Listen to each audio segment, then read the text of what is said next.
Rayon, aujourd'hui nous sommes mardi et l'on se retrouve pour les chroniques de Mars, ta guidance professionnelle. Cette semaine j'ai effectué mon tirage avec l'oracle Fontaine d'Émilie Porte et Laure de Mattarel. La première carte que j'ai tirée est celle de l'obstacle. Alors, je pense, mon petit Rayon, qu'il y a quelque chose que tu dois surmonter, quelque chose qui t'empêche de te réaliser, de t'accomplir, d'aller au bout des choses et de vraiment te réaliser pleinement dans ton domaine professionnel, dans ta carrière. La deuxième carte que j'ai tirée est celle de l'amour aimant, l'amour aimé. Alors, je pense que ce qui te gêne pour vraiment t'accomplir sur le plan professionnel, ce qui est un obstacle à ta carrière, c'est ta vie sentimentale, ton couple, ta relation amoureuse. Alors ça peut être de plusieurs manières, peut-être que tu demandes l'avis de ton autre avant d'entreprendre chaque chose, tu attends peut-être son approbation pour qu'on ne puisse pas te reprocher l'impact négatif que pourraient avoir tes décisions sur votre budget, sur votre confort matériel. Peut-être priorises-tu tout simplement le temps que tu passes avec ton autre, le temps que tu consacres à ta vie privée et du coup c'est ta vie professionnelle qui en pâtit. Ce n'est pas forcément un défaut, c'est à toi de voir ce que tu souhaites prioriser, ce qui est le plus important pour toi. Si tu estimes que ta vie privée est plus importante, alors tout va bien. La troisième carte que j'ai tirée est celle de la lutte.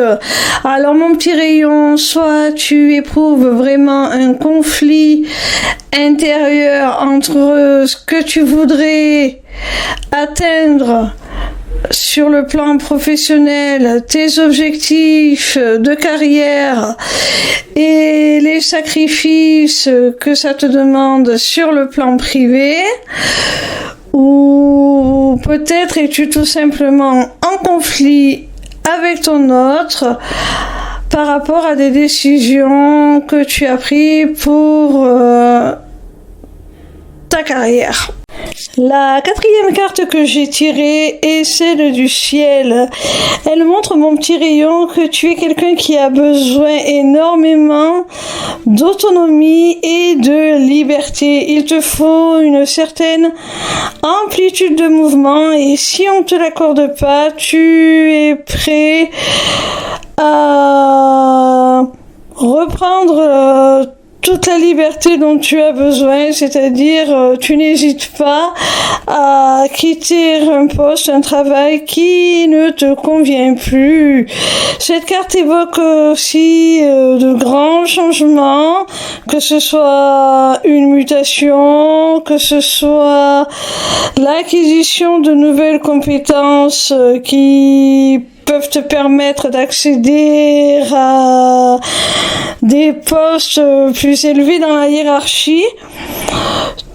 On peut aussi déduire de cette carte que tu aspires à exercer une profession où tu es complètement indépendant et ta capacité d'adaptation te le permet parce que tu es capable de faire face à n'importe quelle conjoncture.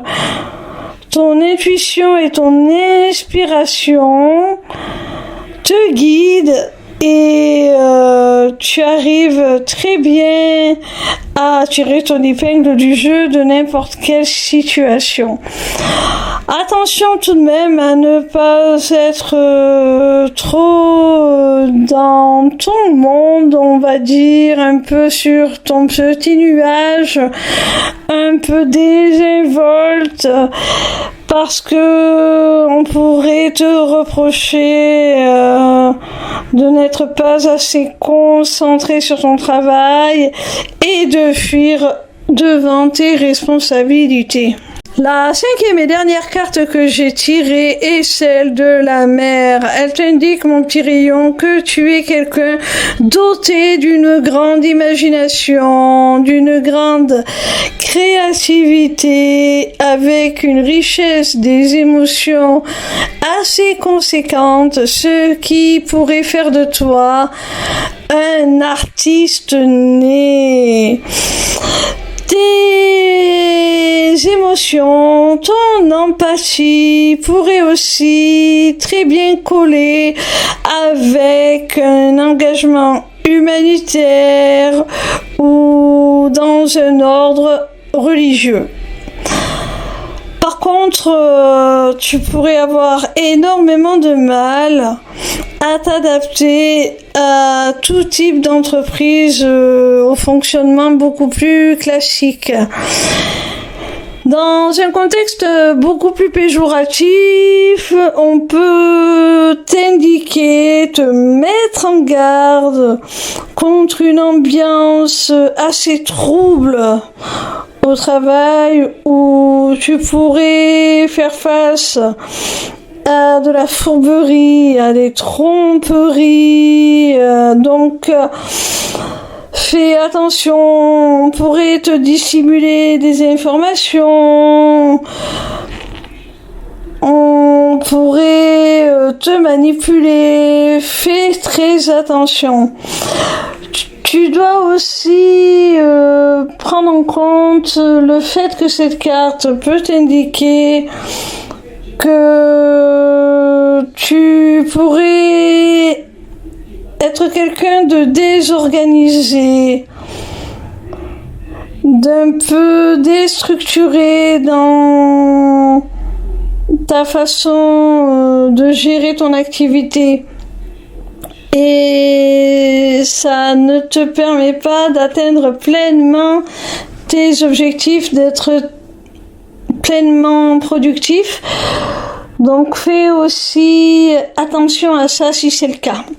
Voilà mon petit rayon, si cette guidance t'a plu, n'hésite pas à t'inscrire au Taroscope pour recevoir toutes les semaines dans ta boîte mail tes prédictions gratuites, signe par signe. N'hésite pas non plus à prendre rendez-vous avec moi pour un entretien découverte de mon accompagnement qui associera mes connaissances en psychologie, dont je suis diplômée, à des notions de développement personnel, de spiritualité et qui t'offrira aussi une initiation aux arts divinatoires afin de reprendre les rênes de ton existence pour devenir ton propre guide et la conduire là où tu en as le plus envie. Via mon agenda, tu peux aussi prendre rendez-vous pour une consultation privée de cartomancie ou encore pour la personnalisation de ton amulette. Amulette disponible sur ma boutique Etsy, tout comme mes runes divinatoires. Les inscriptions au Taroscope, l'agenda et la boutique sont accessibles via ma page lesmissivescélestes.fr. Sur cette même page, tu pourras également trouver les inscriptions à l'atelier gratuit Rituel d'abondance qui aura lieu pour la pleine lune du 23 mai 2024. Et sur la page d'inscription de cet atelier qui, je le répète, est gratuit, tu pourras éventuellement, seulement si tu le souhaites et si tu as peut-être envie d'accentuer ta demande lors de ce rituel, faire un petit geste, un petit don. Mais il n'y a aucune obligation ni minimum. N'hésitez pas non plus à vous abonner à ma chaîne YouTube. En attendant, je vous retrouve avec plaisir chaque soir à partir de 20h sur TikTok pour répondre gratuitement à vos questions en live. Bisous mes petits rayons!